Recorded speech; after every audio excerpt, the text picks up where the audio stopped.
In the Heart of the Word, Reflections by Father Joseph Mary, SCTJM, on the daily readings from the Holy Mass.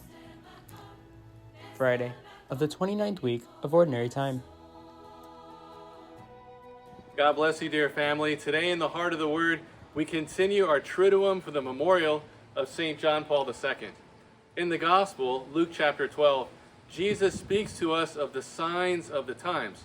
If in the Holy Land, he says, you see clouds in the west, or feel a wind from the south, you know that a heavy rain is coming, or a scorching heat is on its way. Jesus then says, you hypocrites, why do you not know how to interpret the present time? We are in a flood, my brothers and sisters, what some have described as a tsunami of secularism, a world filled with hostile ideologies promulgated by a limited few, but a culture immersed in an implicit atheism, a world that lives as if God does not exist.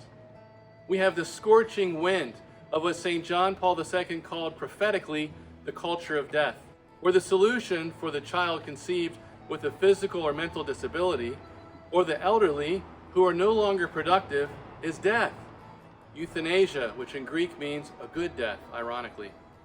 Between the flood of atheistic materialism, Marxism, and ideological genderism, which seeks to reduce the human person to an isolated self whose body is changeable and superficial, we have received an ark for these difficult times and an oasis of truth in the desert, the Immaculate Heart of Mary and the Magisterium of St. John Paul II. If there was a moment that defined the papacy of John Paul, perhaps it would be the attempted assassination against his life on May 13, 1981, the feast of Our Lady of Fatima. Blood and water poured out from the heart of John Paul as a living image of the pierced heart of Christ, and his life was protected by Our Lady. As he said, one hand pulled the trigger, but another hand guided the bullet. Let us remember that Our Lady said in Fatima, "My heart will be your refuge in the sure path that will lead you to God. And in the end, my Immaculate Heart will triumph." 3 years later, John Paul II would consecrate the world to the Immaculate Heart. And 5 years following the consecration, the Berlin Wall collapsed peacefully. 2 years following that, the Soviet Union collapsed entirely, and 3 years later, in 1995, he gave us a testament and path for a culture of life, which would be the antidote to all the attacks against human life.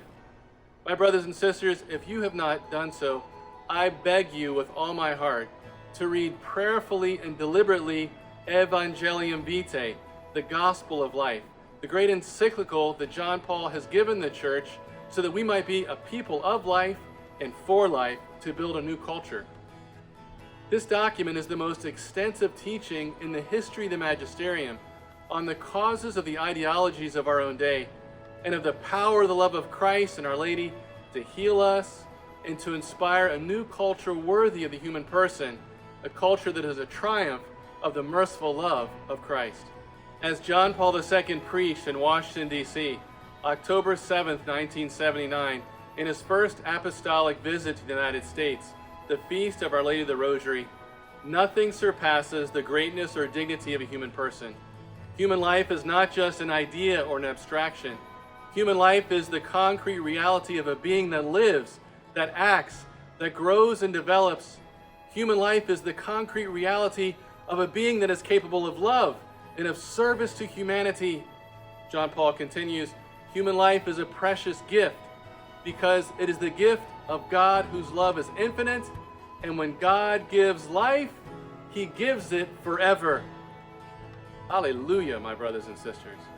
Let us conclude with these words of Mother Adela. Thank you, John Paul, because your life was the most eloquent testimony of your words which are a luminous legacy to light the path of the Church in the third millennium. Thank you for teaching me, for teaching us, to make of our lives a sincere gift, to live love with responsibility so that others may have life. All for the heart of Jesus, through the heart of Mary.